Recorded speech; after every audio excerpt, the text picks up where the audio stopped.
Dios es bueno en gran manera y nos hace ver su gloria permanentemente. Una de las cosas que leía nuestro hermano Juan Gabriel era justamente ese Salmo 46 y él hacía hincapié justamente a este Dios que es nuestro refugio, nuestro pronto auxilio. Él es nuestro amparo, nuestra fortaleza en momentos de tribulación. Y el salmista David siempre estuvo pasando momentos difíciles, siempre estuvo en situaciones de persecución en todo tiempo, sobre todo en la era en la cual se encontraba, en la época en la que él se encontraba, donde realmente había una etapa de mucha guerra, de mucha oposición. Pero una de las mayores oposiciones que tuvo el salmista David no fue contra el pueblo de los filisteos, no fue con otros pueblos a los cuales él venció y realmente era notorio el poder de Dios manifestándose en cada conquista del rey de Israel, el salmista David, sino más bien en el levantarse en la persecución del rey Saúl y de su propio hijo Absalom, sublevándose y levantándose contra él, y él teniendo esa etapa difícil de tener que huir, de tener que ser muchas veces perseguido, escribió muchos de los salmos en esas condiciones, y uno de los salmos a los cuales vamos a hacer alusión en esta mañana es el Salmo 14. Vamos a ir a la palabra del Señor.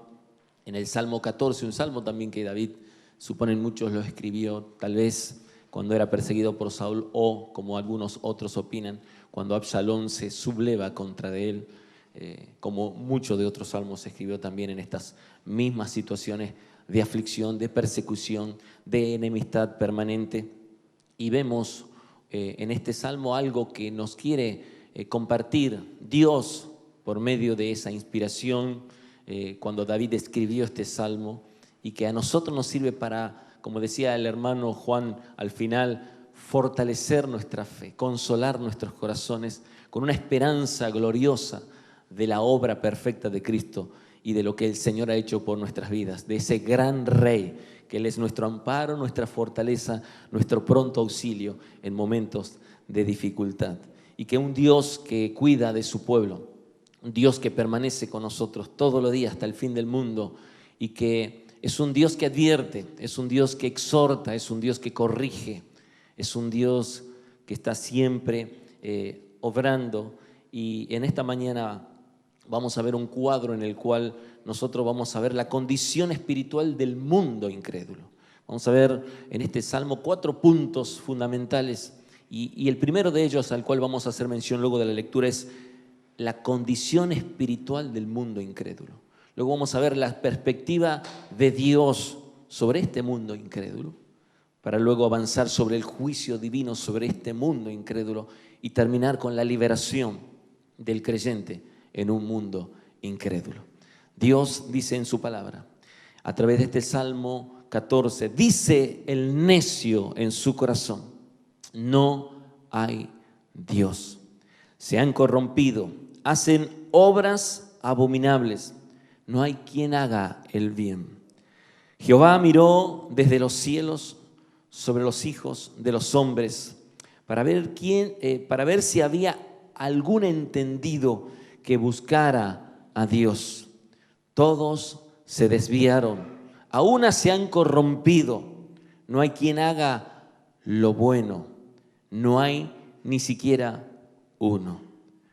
¿No tienen discernimiento todos los que hacen iniquidad, que devoran a mi pueblo como si comiesen pan y a Jehová no invocan? Ellos temblaron de espanto, porque Dios está con la generación de los justos. Del consejo del pobre se han burlado, pero Jehová es su esperanza. Dice, que de Sión saliera la salvación de Israel. Cuando Jehová hiciere volver a los cautivos de su pueblo, se gozará Jacob y se alegrará Israel. Padre, en ti y solo en ti, Señor, nos dirigimos en esta oración para implorar tu intervención para que tu gracia sea en mi vida en esta mañana, permitiéndome compartir esta palabra, y que esa misma gracia permita que nuestros hermanos oyentes, Señor, puedan recibir la palabra, la exhortación, la corrección, pero también la fortaleza en la consolación de un Dios que está con nosotros todos los días y hasta el fin del mundo. Si nosotros hacemos memoria en la medida que leemos este salmo, y muchos de los que quizás ya han leído los salmos en su totalidad, los 150 salmos, van a ver que este salmo es un salmo repetido, es el Salmo 53, que incluso en algunas Biblias con concordancia lo tienen allí, con 6 versículos el Salmo 53, con 7 versículos el Salmo 14, haciendo mención de la necedad y de la corrupción del hombre. Y sin ir, cierto, hay muy pocas diferencias en relación a estos dos salmos.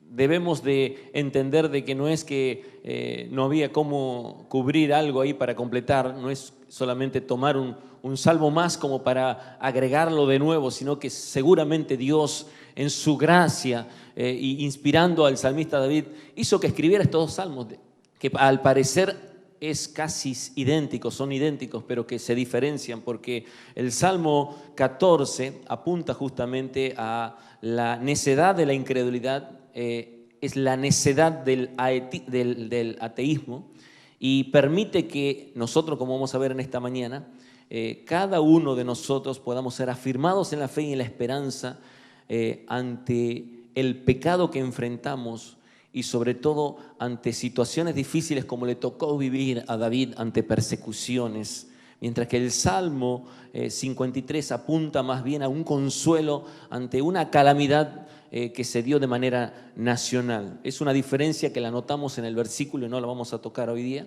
pero eso estaría para usted en el versículo 5, puntualmente de cada uno de los salmos. Esa es la única diferencia que tiene. Son ambos salmos que nos traen consuelo, fortaleza y nos afirman en nuestra fe. Y el Salmo 14, como vimos al principio, o dijimos al principio, nos muestra en el primer versículo la condición espiritual de un mundo incrédulo. La condición espiritual de un mundo incrédulo. Es como si nosotros tuviéramos una tomografía axial computada, una resonancia magnética o una imagenología, radiografía, lo que se llame, y tuviéramos allí haciéndonos a nosotros un chequeo, un examen, y nosotros cuando nos hacemos una placa, ya sea de la que sea, radiografía, resonancia, tomografía computada, vamos a tener una visión mucho más profunda de lo que nos muestra ese examen a nosotros, de lo que comúnmente podemos ver humanamente con nuestros propios ojos. A veces decimos, ¿será que se quebró el hueso? ¿Será que el hueso tendrá un desgarro, el músculo? ¿Será que algo sucedió en este cuerpo? El médico automáticamente hace un pedido de un examen que él considera importante para poder lograr ver lo que humanamente él no puede ver. Bueno, Dios, a través de este salmo, nos quiere hacer ver que en este capítulo, en este versículo 1, esa condición espiritual de un mundo incrédulo, de un mundo totalmente necio, que esa palabra necio, según el hebreo, es naval. Esa palabra es la insensatez, la estupidez de aquel que niega a Dios, que niega la existencia de Dios. Y no solamente que niega la existencia de Dios, sino que no quiere saber nada con Dios, indistintamente de que, vamos a ver la diferencia, pueda de alguna manera decir, sí, yo creo en Dios, pero termina siendo un ateo práctico. Desde el ateísmo filosófico pasa a ser un ateo práctico, porque realmente no tiene en cuenta a Dios. Y un adelanto, Pablo dijo en su carta a Tito, profesan conocer a Dios, pero con sus hechos lo niegan. Aquí vemos nosotros lo que dice el salmista. Dice el necio. El necio, aquella persona insensata, aquella persona que no reconoce a Dios. Es una descripción de lo que dice el salmista en su corazón. Aquí nosotros podemos dirigirnos rápidamente a las palabras de Jesús en Marcos 7:21, como para ver lo que acontece en ese corazón. Este necio no es un necio intelectual, no es un problema de intelectualismo. Es más, el ateo es muy sabio de por sí. El problema es moral.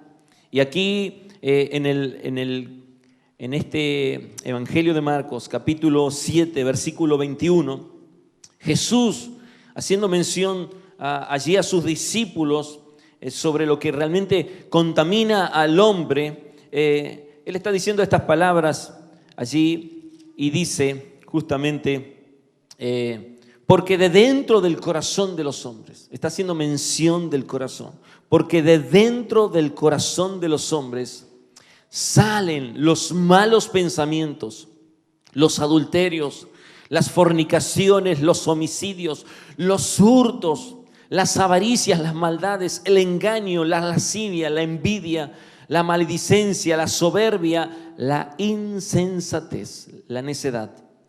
Todas estas maldades de dentro salen y contaminan al hombre. Y aquí el salmista en el capítulo 14, versículo 1, está haciendo mención de este necio que dice en su corazón, no hay Dios. Esta es una descripción realmente de la incredulidad de un mundo perdido y de los alcances de su consecuencia. Pero también vamos a ver cómo al final realmente la respuesta y la solución que Dios nos pueda dar. Este salmo es una radiografía de todo lo que espiritual y moralmente vive toda persona que yace sobre esta tierra. David presenta una realidad sobre el género humano en su totalidad. Él dice claramente, haciendo una afirmación, dice el necio en su corazón, no hay Dios. Y esto es lo que nos va a dar a nosotros motivo suficiente para poder comprender lo que el apóstol Pablo hace mención en Romanos capítulo 1, capítulo 3. Y seguramente cuando estábamos leyendo y decía recién de esa ayuda a memoria que a veces tenemos nosotros, estamos leyendo un versículo y decimos, pero yo este versículo ya lo leí en algún lado. Y nos recordamos algunas palabras como leímos anteriormente y vimos justamente Romanos capítulo 3, versículo 10. Y también vamos a entender esta realidad donde viene el hombre necio demostrando su hundimiento, una caída libre, una decadencia permanentemente, como lo muestra Romanos capítulo 1, versículo 20 en adelante. Vamos a leer esa palabra. Vamos a leer esta palabra para poder adentrarnos en el tema. Allí Romanos capítulo 1, versículo 20. El apóstol Pablo nos trae esta realidad, esta condición del hombre necio, del hombre insensato, del incrédulo que está corrompido totalmente en sus delitos y en sus pecados. Dice, porque las cosas invisibles de Él, su eterno poder y deidad, se hacen claramente visibles desde la creación del mundo, siendo entendidas por medio de las cosas hechas, de modo que no tienen excusa. Pues habiendo conocido a Dios, no le glorificaron como a Dios ni le dieron gracias, sino que se envanecieron en sus razonamientos y su necio corazón fue entenebrecido.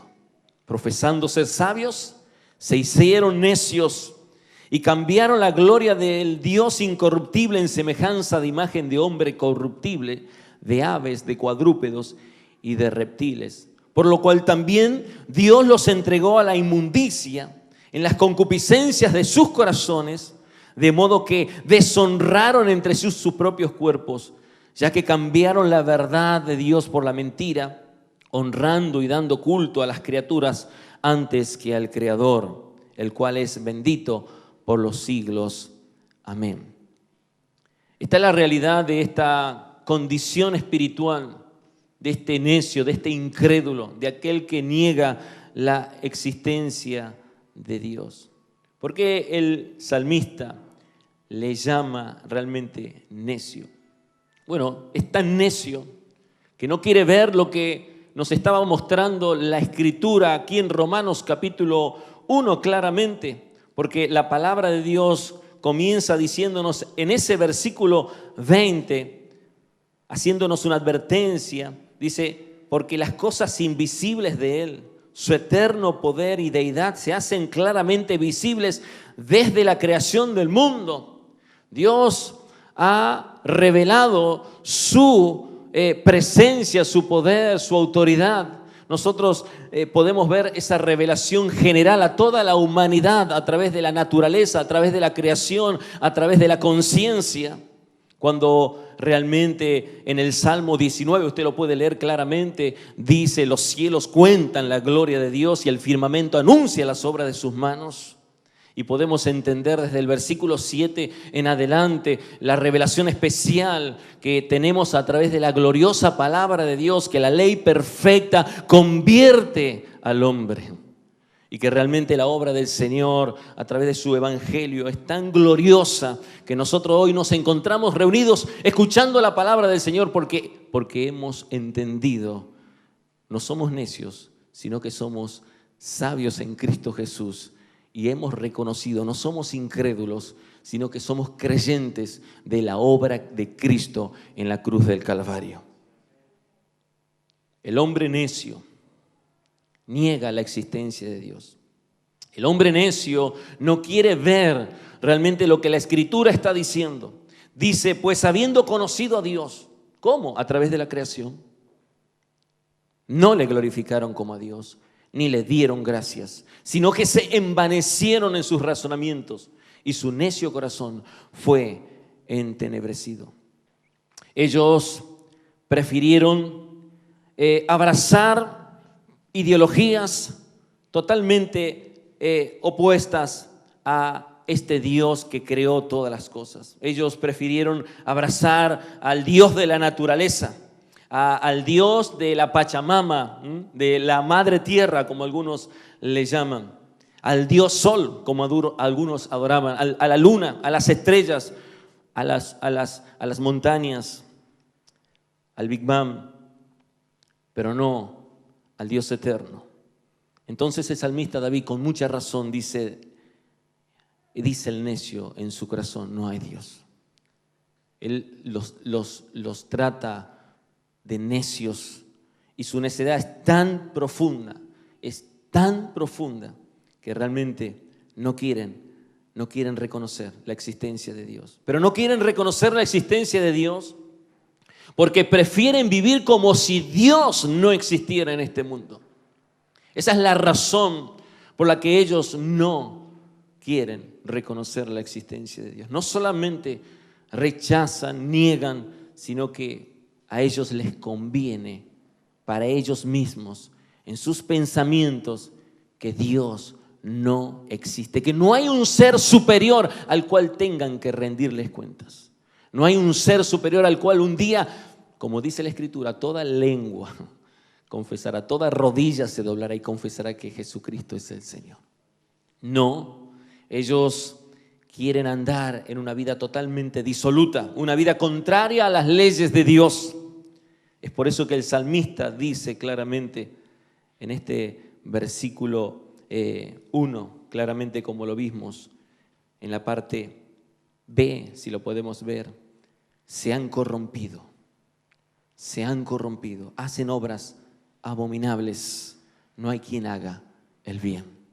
En esa parte B del versículo 1 del capítulo 14 del Salmo podemos entender esa realidad, que justamente ellos quieren vivir una vida totalmente disoluta. Dice, se han corrompido. Esa palabra corromperse significa hacerse inútil, que es inservible, prácticamente estar podrido. Y una cosa que está podrida no sirve para nada. Hacen obras abominables.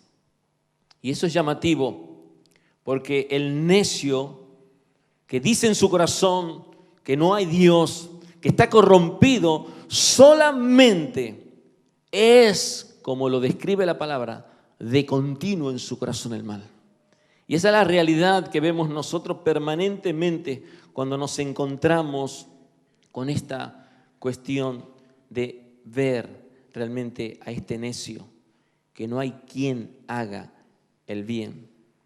La Biblia dice que el principio de la sabiduría es el temor a Dios. El sabio teme a Dios y le reconoce en todos sus caminos. Esto lo dice la palabra del Señor. Pero el necio es aquel que no le teme. El necio es aquel que no reconoce a Dios en su diario vivir.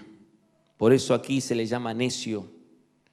Cuando nosotros vemos, como anteriormente vimos en la secuencia de Romanos, el apóstol comienza diciendo que cambian la verdad de Dios por una mentira.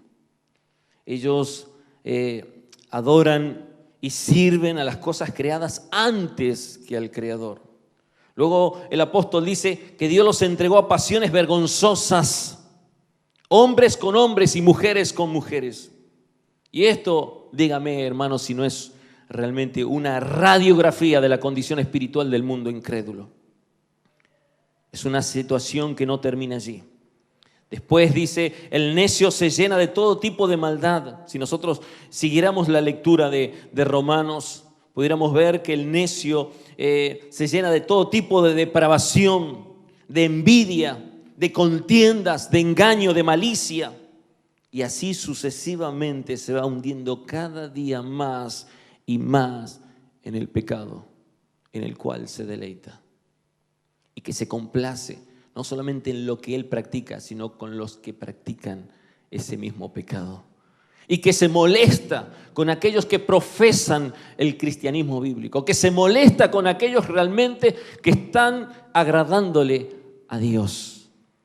Porque dígame usted, si hay algún necio que cuando usted está realmente lleno del Espíritu Santo, que cuando usted está realmente haciendo la voluntad de Dios, lo va a estar aplaudiendo permanentemente. Muy difícil que encuentre usted algún incrédulo que esté a su lado, que le esté diciendo, qué bueno, cómo te felicito. Ahora cuando a usted lo estén felicitando y le estén diciendo palabras lisonjeras, preocúpese realmente si usted realmente está cumpliendo con lo que nos demanda nuestro gran Dios. Estas personas son arrogantes, jactanciosas, que inventan constantemente toda clase de males, se vuelven desobedientes a los padres, son insensatos, desleales, despiadados. Esto es lo que dice la palabra del necio, aquel que rechaza la existencia de Dios. Y si no todos los ateos terminan en esta manera, realmente podemos ver que es por la gracia común de Dios. Porque la gracia del Señor está obrando en este mundo a través de esa gracia común. Si nosotros vamos a la calle y le preguntamos a las personas realmente y hacemos una encuesta si creen realmente en Dios, muchos de ellos nos van a decir que sí creen en Dios. Algunos van a decir que son católicos, otros van a decir que son cristianos. Otros dirán, no congregamos, pero sí creemos en Dios. Sin embargo, la gran mayoría de las personas en nuestras naciones llamadas cristianas, en su gran mayoría, viven una vida totalmente de necedad, de incredulidad, corrompidos, y la evidencia son sus obras abominables delante de Dios. Eso es lo que marca la diferencia. Se han corrompido, hacen obras abominables. No hay quien haga el bien. Cuando una persona recibe a Jesucristo, cuando una persona entiende la importancia de lo que es la palabra de Dios, cuando una persona realmente está llena de Dios y tiene el temor de Dios, que es la sabiduría, esa persona realmente vive realmente en comunión cristiana como nosotros que congregamos en la iglesia del Señor. Participamos de los sacramentos del Señor. Estamos permanentemente cumpliendo con lo que Dios nos demanda de extender su reino hasta lo último de la tierra. Y realmente tomamos en cuenta la importancia de lo que es vivir en obediencia a la ley de nuestro Dios. Personas que realmente viven caminando en la gloriosa presencia de Dios. Pero sin embargo el necio no hace eso. El necio es una persona que vive en sus propios deleites, en sus propios deseos y no quiere cumplir con la voluntad de Dios. Esa es la realidad de este versículo 1, una condición espiritual de un mundo incrédulo. Luego vamos a pasar al segundo punto, que es justamente donde nosotros vamos a encontrarnos ahora con la perspectiva divina de este mundo incrédulo. ¿Qué es lo que está pasando? ¿Qué es lo que dice Dios? Y realmente nosotros, si leyéramos el versículo 2 y 3 de este segundo punto, que es justamente la perspectiva de Dios que tiene sobre ese necio, nos debería de causar cierto impacto, tristeza, a tal punto de que tuviéramos que evaluar nosotros esta situación. Dice la palabra: Jehová miró desde los cielos. Este cuadro que pinta aquí el salmista David es como que nosotros estuviéramos con una persona muy querida, al cual amamos mucho, y de pronto está esperando su cumpleaños. Un ejemplo que estoy tomando simplemente en este momento. Y esta persona está esperando sus invitados, está esperando que vengan con sus regalos o que vengan y que su presencia, que los que él desea realmente estén allí, aquellos seres queridos. Y sin embargo pudiéramos observar el salón vacío, las mesas vacías, las sillas, nadie llega a ese cumpleaños. Y pudiéramos ver a esa persona que nosotros amamos mucho, como que la estuviéramos viendo con una larga vista, por decirlo así, no presentes allí, totalmente entristecida, totalmente ofendida, molesta, diciendo: me han fallado, mis mejores amigos, mis amigas, mis compañeros no han llegado a mi cumpleaños, no han llegado a las bodas, no se han presentado a ese momento en el cual yo quería compartir con ellos mi mejor momento, una graduación de haber finalizado una carrera. Imagínese usted en esa situación. Nosotros miramos ese cuadro y tal vez decimos: wow, pobre esta nuestra amiga o nuestra vecina, ¿cómo le han hecho? Bueno, Dios está mirando. Dice: Jehová miró desde los cielos sobre los hijos de los hombres para ver si había algún entendido que buscara a Dios. Y el versículo 3 dice: todos, cuadro triste, se desviaron, a una se han corrompido, no hay quien haga lo bueno, no hay ni siquiera uno. Como está esperando usted que venga ese compañero para que le colabore en la clase, y de pronto ve que ese colaborador de usted o amigo de usted o ayudante de usted se le va al otro grupo y le dice: discúlpame, pero es que me llamaron allá, y usted quedó más solo, en una situación de tristeza, de decir: ¿ahora qué hago yo? Así me sentí hoy yo cuando tuve que suplantar a uno acá. ¿Qué pasó? ¿Qué sucedió? Aquí nosotros vemos una descripción triste, o nos debiera de causar tristeza, porque Jehová miró. El mirar de Dios sobre este mundo incrédulo. ¿Cuál es esa perspectiva de Dios? Bueno, nosotros vemos muchos pasajes donde permanentemente hacen mención de que Dios descendió, que Dios vio. Lo hemos nombrado recién a Génesis 6:5, lo podemos leer como para recordarlo y tener en cuenta este ver de Dios, este observar de Dios. En el 6:5 de Génesis dice: y vio Jehová que la maldad de los hombres era mucha. ¿Cómo era la maldad? Mucha. Y que todo designio, o sea, todo propósito, toda intención de los pensamientos del corazón de ellos era de continuo el mal. Era de continuo el mal. Esa es una una mirada de Dios. En el capítulo 11, versículo 5, allí en Babel, dice: y descendió Jehová para ver la ciudad. Este descender de Dios no es que Dios literalmente descendió. Este descender de Dios es, Dios está examinando esta realidad. Dios está evaluando la condición del hombre en la tierra y dice: y descendió Jehová para ver la ciudad y la torre que edificaban los hijos de los hombres. Y dijo Jehová: aquí el pueblo es uno y todos estos tienen un solo lenguaje y han comenzado la obra y nada les hará desistir ahora de lo que han pensado hacer. Dios mira nuevamente en el Génesis capítulo 18, versículo 21, otro mirar de Dios.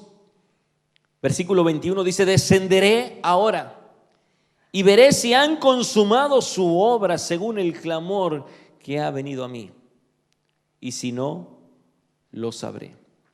Y aquí vemos que realmente en Sodoma la realidad era evidente de lo que estaba pasando allí con los sodomitas. Desciende para ver la ciudad.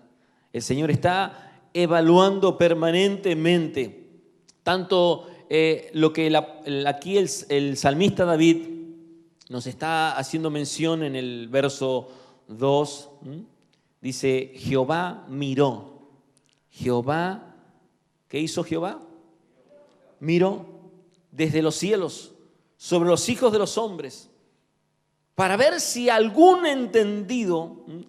entendido que buscara a Dios. Así que este ver de Dios, como nos describe el salmista, es realmente lo que el Señor nos está exponiendo permanentemente en relación a esa evaluación. Pero Dios está solamente observando maldad, avance de maldad, depravación del hombre, el pecado permanente en el hombre, el pecado en la sociedad. El hombre pecando y depositando permanentemente allí en la copa de la ira de Dios. Hasta que llega esa copa a rebosarse, entonces Dios debe enviar sus juicios, como lo ha hecho durante toda la historia de la humanidad. Esto nos demuestra que ninguna de las acciones del ser humano están desapercibidas, como que Dios no está mirando en este momento. Y nosotros estamos simplemente tocando el Salmo 14 para ver esa mirada de Dios, donde nosotros podemos entender cuál es la perspectiva de Dios en relación a esta condición espiritual de un mundo incrédulo. Pero yo cuando leo este pasaje y leo el versículo 1, yo ya digo: ¡ay, Señor! Dice el necio en su corazón: no hay Dios. ¡Ay! Es preocupante. No sé si a usted no le preocupa esto. No, yo ya hice mi oración de fe. Bueno, preocúpese entonces. Porque no se trata de hacer oración de fe. Es que yo estoy congregando en la iglesia. Bueno, preocúpese más todavía, porque no se trata de asistencia perfecta. Es que yo conozco las doctrinas de la gracia. Mire, preocúpese más todavía, porque no se trata de intelectualismo. Esto no es jugar al cristiano. No es venir por venir. No es porque yo me identifico con GES. Bueno, es que a mí me gusta mucho el pastor Raúl Oliva. Me gusta cómo cantan en ese lugar. Aunque desafinan un poquito y desentonan también. Pero bueno, ahí estamos. No, hermanos. Este capítulo nos tiene que llevar a nosotros a evaluarnos versículo a versículo, a ver realmente cuál es nuestra realidad. Jehová miró, y es triste este cuadro. No había nadie que buscara a Dios. Allá el pueblo de Babel, allá los sodomitas, estaban haciendo cada uno lo que ellos querían. Pero Dios está mirando, Dios está observando. Dios está realmente observando a cada uno y dice: y todos se desviaron, a una se han corrompido. Eso es lo que dice Romanos 3 del versículo 10 al 12. Nosotros usamos mucho ese pasaje. No hay quien haga lo bueno, no hay ni siquiera uno. Lo único que ve Dios es el pecado, rebeldía, incredulidad, ignorancia. Y esto es lo que está describiendo el salmista aquí. Es una profunda oscuridad. Aquí la plaga más grande no es el coronavirus. La plaga más grande es el pecado en el corazón del hombre. Es el pecado que arrasó con toda la humanidad, con toda persona engendrada por hombre. No escapa de ese contagio llamado pecado y de sus consecuencias que nacen totalmente desviados del propósito por el cual Dios los creó. Dios los creó para su propia gloria. Y Dios, cuando creó allí en el huerto del Edén al hombre, y nosotros recordamos los días de creación y el sexto día que Dios dijo: hagamos al hombre a nuestra imagen y conforme a nuestra semejanza, y vio que Dios, que todo lo que Dios creó era bueno en gran manera. Dios miró y se complació con la creación. Dios se complació con haber hecho al hombre a su imagen, conforme a su semejanza. Pero sin embargo aquí a Dios le dolió en su corazón, porque miró que todos se desviaron, que no había ni uno que hiciera lo bueno por causa del pecado. Todos estaban corrompidos en sus mentes, en sus razonamientos. Todos nos corrompimos respecto a lo que creemos sobre Dios. Toda la tierra está llena de muerte.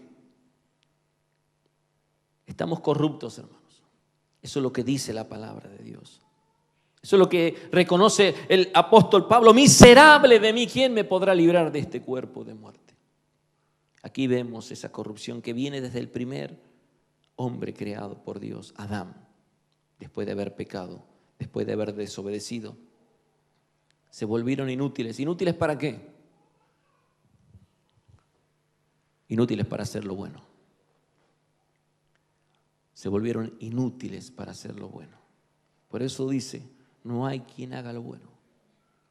No hay ni siquiera uno. Creo que terminé en este capítulo de Salmos sobre las corridas, porque yo venía meditando justamente en 2 Corintios 13:5. Examinaos a vosotros mismos y probaos si estáis en la fe. Y a mí me tocaba predicar para septiembre finales, un miércoles y la última semana. Pero Dios hace como Él quiere y nos trae su palabra para evaluarnos también a nosotros. Así como esta palabra es para animar nuestra fe, fortalecer nuestra fe, consolarnos a nosotros, porque vamos a ver la respuesta de Dios ya en breve, también nos exhorta a nosotros la palabra de Dios. Y esta es una realidad que nosotros muchas veces desconocemos cómo debemos de agradar a Dios. Que nuestras mejores acciones no son buenas delante de Dios, porque no son realizadas conforme a la ley santa de nuestro Dios. Muchas veces el apóstol está haciendo mención de esa realidad y algunos predican por envidia. Dice: bueno, de todos modos el evangelio es predicado. Hay competencia en las iglesias. A ver quién canta mejor, a ver quién predica mejor, quién prepara el mejor sermón expositivo. Y hermano, eso es también grave dentro de una iglesia, porque estamos evaluando con este sí, con este no. A ver quién viene hoy. Predica Juan Pérez. No, voy cuando predique Juan Carlos. Entonces, esa es la realidad del corazón. Chequeamos nuestro corazón lleno de maldad. Chequeamos nuestro corazón, nosotros examinamos nuestro corazón. Mucho de lo que hacemos no son para la gloria de Dios. Nuestros accionares no glorifican a Dios, porque no lo hacemos con un corazón constricto y humillado delante de Dios. Pero Dios está reclamando una iglesia llena de su presencia. El tercer aspecto, el cual el apóstol, el salmista David está haciendo mención aquí, en el versículo 4 al 6, es justamente esta realidad, ¿no? El tercer punto, el juicio divino. El juicio divino sobre el mundo incrédulo. Y dice justamente, ¿no tienen discernimiento? Es la pregunta que hacen. ¿No tienen discernimiento todos los que hacen iniquidad, que devoran a mi pueblo como si comiese pan y a Jehová no invocan?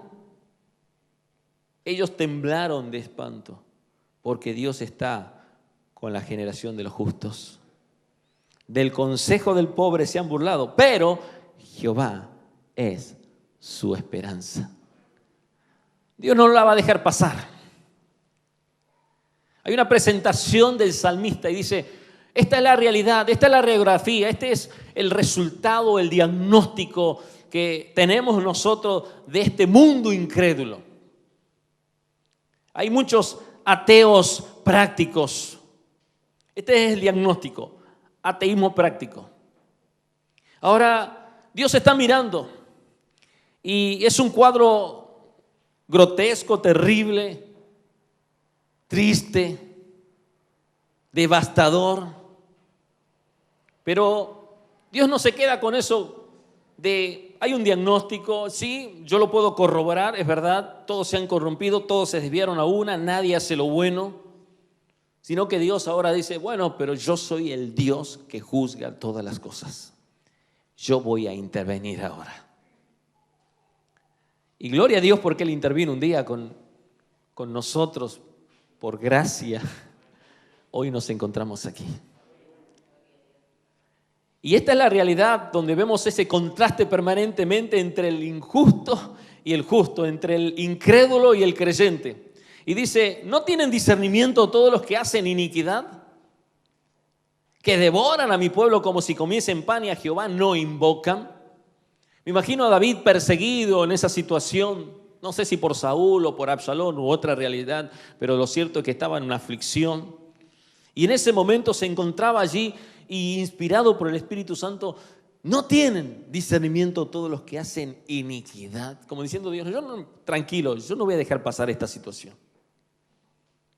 Y aquí vemos claramente cómo en este aspecto del juicio de Dios, es como que si realmente pudiéramos ver la necedad, pero profunda del necio.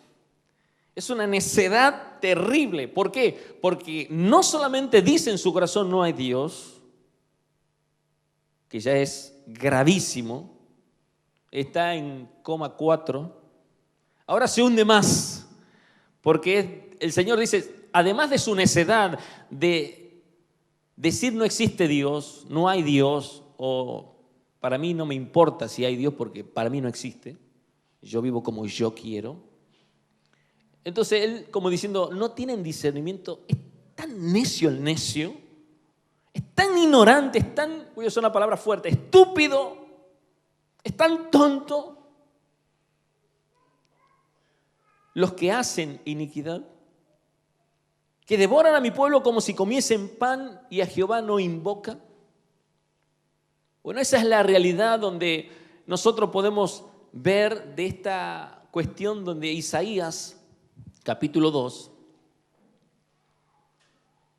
versículos 12 y 19. Yo estoy buscando Génesis, no Isaías. Isaías capítulo 2, ahí luego de capítulo 2, versículos 12 y 19. Mire lo que dice el profeta Isaías.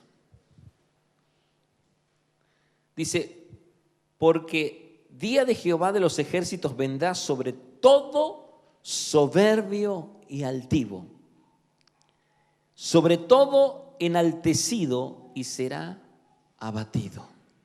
Es como que la necedad de ellos realmente está tan profunda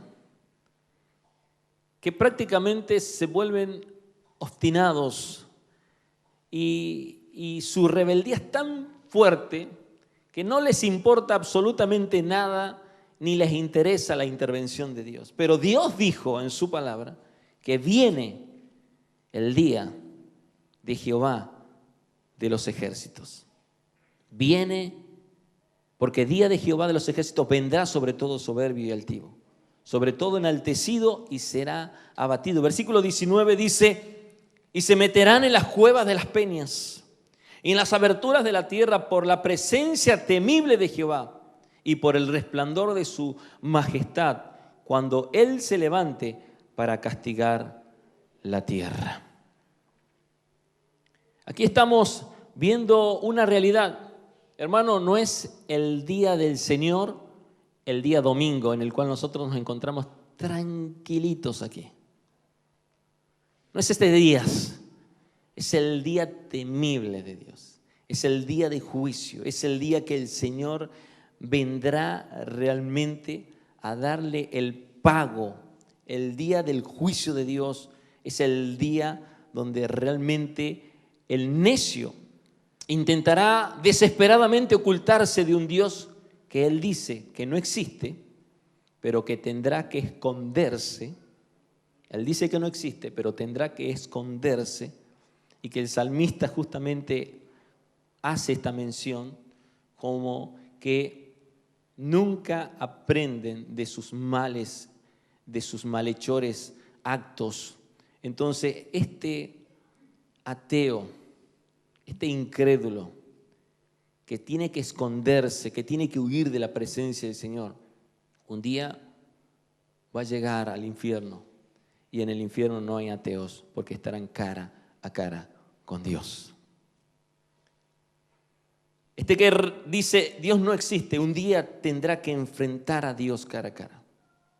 Es el juicio de Dios sobre los rebeldes, es el juicio de Dios sobre los enemigos de su pueblo, es el juicio de Dios sobre aquellos que se burlan de una fe como la que nosotros profesamos. Es el juicio de Dios que permanentemente acecha, dice la palabra de Dios. En el capítulo 14 veíamos anteriormente, ellos temblaron de espanto porque Dios está con la generación de los justos. Del consejo del pobre se han burlado, se han burlado. ¿Algunos se han burlado de ti? ¿Alguno te ha despreciado porque tú dijiste, mira, yo no puedo participar porque soy creyente, porque voy a la iglesia, porque hoy no puedo estar con ustedes porque tengo que asistir a una reunión de jóvenes, adolescentes, tengo que cumplir con lo que Dios me demanda? Aquí está esa realidad, rebeldes, que lo único que sirven es para estorbar el avance del Evangelio de Cristo. No obstante, el Señor está interviniendo con sus juicios. Y el versículo 6 dice, del consejo del pobre se han burlado, pero Jehová es su esperanza. Nosotros somos vistos como pequeños, débiles, insignificantes, pobres, no influyentes. Pero si Dios ha destruido el mundo malo, si Dios no ha destruido el mundo malo, es porque algo está pasando. Es porque hay una iglesia en la tierra. Es porque realmente el Señor está completando su propósito. Es porque todavía no ha llegado el tiempo, porque hay cristianos que están profesando el Evangelio sobre esta tierra. Si el Señor todavía no aniquiló todo lo que realmente hace doler a su corazón, del cual se arrepintió el Señor de haber hecho al hombre, es porque realmente nosotros, la iglesia de Cristo, estamos aquí y su presencia con nosotros para que nosotros podamos cumplir con el Dios que en el versículo 7 termina diciendo, oh, que de Sión saliera la salvación de Israel. Cuando Jehová hiciere volver los cautivos de su pueblo, se gozará Jacob y se alegrará Israel. Termina diciendo que luego de este juicio, después de esta intervención, cuando llegue aquel gran día temible, realmente el Señor a sus hijos los va a libertar, y es la libertad del creyente de un mundo incrédulo. Hermanos, falta poco para que nos reunamos eternamente y para siempre con el Señor. Pero mientras estamos en esta tierra, Jesús mismo dijo, en el mundo tendréis aflicción, pero confía en mí que yo he vencido al mundo. El creyente sufre, el creyente está permanentemente acechado, pero nosotros podemos descansar en las gloriosas palabras de este versículo. Oh, que de Sión saliera la salvación de Israel. cuando Jehová hiciere volver a los cautivos de su pueblo. Se gozará Jacob y se alegrará Israel. Para terminar, podemos ver cómo el salmista David concluye con un canto de esperanza. Es como que realmente esa expresión de exclamación, ¡oh, qué de Sión! Y nosotros miramos Sión y miramos realmente el monte de Sión y miramos realmente lo que ha ocurrido en ese lugar y miramos esa cruz gloriosa y miramos a Cristo y miramos realmente la obra perfecta del Señor muriendo en esa cruz por nuestros pecados. Ahí es donde Cristo fue enviado a este mundo malo, porque de tal manera amó Dios al mundo que ha dado a su único Hijo, Jesucristo, para que todo aquel que en Él crea no se pierda, mas tenga vida eterna. Es Sión, donde fluye un raudal inagotable, realmente de bendición, de liberación, el rescate para nosotros de aquel estado de depravación, a esa fuente inagotable de salvación que brota desde el monte de Sión y que hoy podemos cantar nosotros. Su gracia es mayor, oh gracia más grande, como la vamos a cantar. Qué bueno es poder entender el amor de Dios que en Cristo Jesús, por medio de su evangelio, nos ha permitido a nosotros pasar de muerte a vida. Y hoy nos encontramos aquí, rescatados por el Señor. Él nos encontró porque estábamos perdidos. No es que nosotros buscáramos a Dios. Él nos buscó a nosotros. Él nos eligió a nosotros. Él nos amó a nosotros. Y nosotros podemos ver esa obra permanente que no debemos de olvidar. Que éramos por naturaleza, ¿qué? Enemigos de Dios. Éramos por naturaleza contrarios a su ley. No podíamos hacer bien, como lo dice el salmista, como lo dice claramente Romano. Éramos necios, pero Él nos buscó, Él nos encontró, Él nos capacitó para poder creer, nos dio la fe para poder realmente nacer de nuevo y ahora somos miembros del cuerpo de Cristo. Es motivo suficiente para alabar a nuestro Dios, para bendecir al Dios que hizo su obra perfecta en nosotros. No olvidemos que Dios mira todo lo que hacemos. No olvidemos que Dios está mirando, que Dios está escuchando, que sus ojos están sobre nosotros. No olvidemos que hay muchos que viven vida que no le agradan a Dios. Pero nosotros, la iglesia del Señor, debemos de vivir con una conciencia permanente en su presencia. Dios está como tomando lectura y filmando todo. Y algún día va a pasar allí, no sé, imagino una pantalla gigante ahí.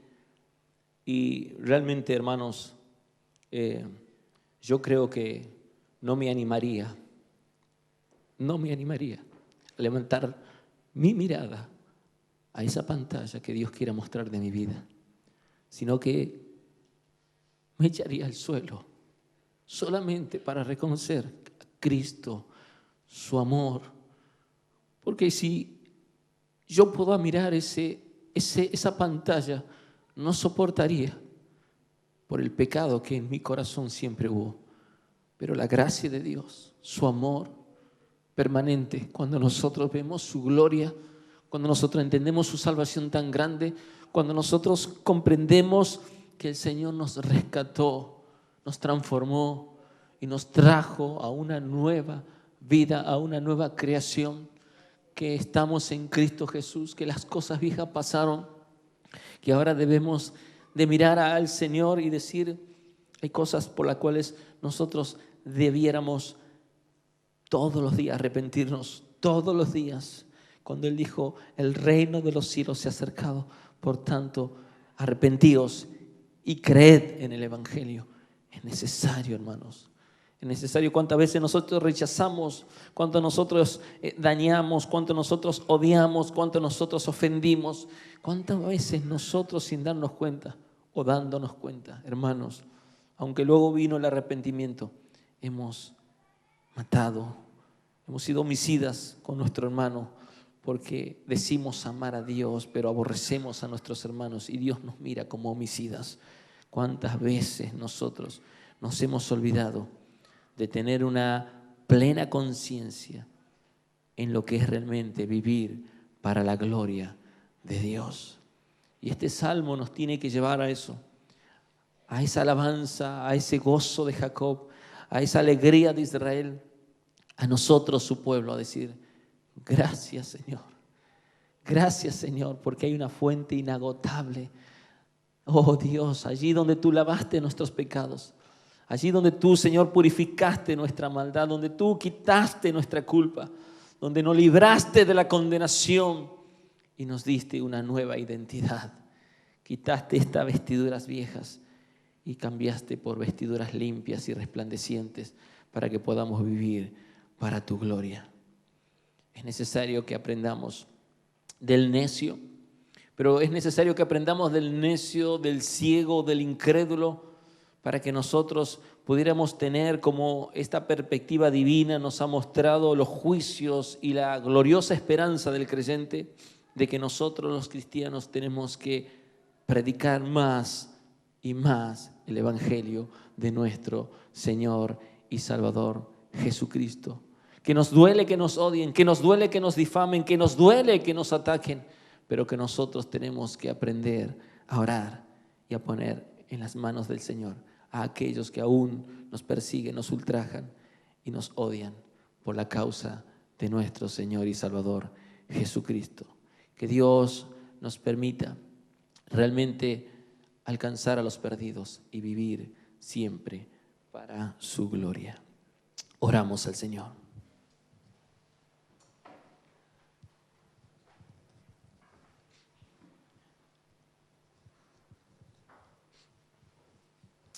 Padre, este Salmo 14 nos hace mención de una realidad triste para aquellos que no te conocen.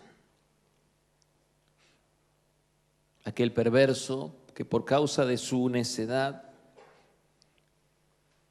realmente ha demostrado que está corrompido, que vive a través de obras abominables, que practica el pecado, que se deleita en el pecado. Y nosotros reconocemos que hemos pecado también, Señor. Que aunque tú has intervenido a través del juicio, que nosotros merecíamos morir, Cristo tomó nuestro lugar.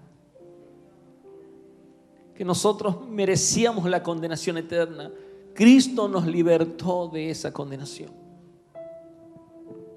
Como decía el salmista: oh, que de Sión saliera la salvación de Israel.